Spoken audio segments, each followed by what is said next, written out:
وكده يا حبايبي عملت معاكم احلى كيس حراري فيه نص بطة وبطاطس بطريقة بسيطة وسهلة. يا رب تعجبكم الطريقة، جربوها.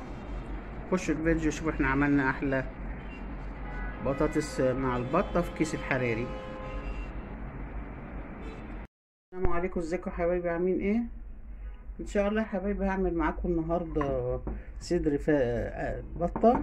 هحطه مع بطاطس وطماطم وفلفل، هحطه في الكيس الحراري واحطه في الفرن. انا معايا هنا كام طماطمية كده قطعتهم مكعبات وحطيت لهم بهارات وفلفل اسود وملح وشوية بابريكا، وهدعكم في بعض الاول كده. وزي ما انتم شايفين صدر البطة ما شاء الله كبير، مسكته شرخته من عند الكتف ومن عند الوسط كده. ده صدر بطة يكفي فردين. انا بحب يا حبايبي البطة اعمله على قد الموجود، ما اعملش البطاية كلها لان احنا نفرين. انما مثلا لو عيلة بنعمل البطاية كلها. همسك بقى صدر البطة كده بالطماطم والتوابل بتاعتنا دي، ادعكها فيها. ومعايا هنا محضرة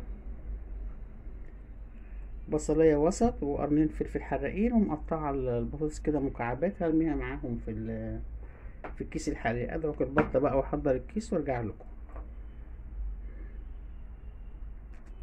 انا كده يا حبايبي حطيت الخضار، البطاطس مع البصل مع الطماطم مع صدر البطة اهي، وحطيت لها معلقتين زيت وحطيت لها شوية حبهان، وكنت حاطة صوص توم.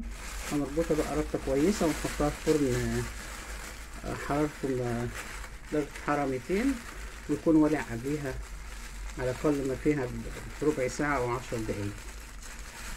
هنربط بقى الكيس كويس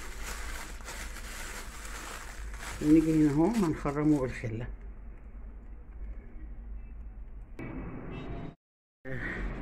الأكلة بتاعتنا استوت اهي في الكيس الحراري، هنفتحها بقى ونقدمها. يا رب تعجبكم الطريقة.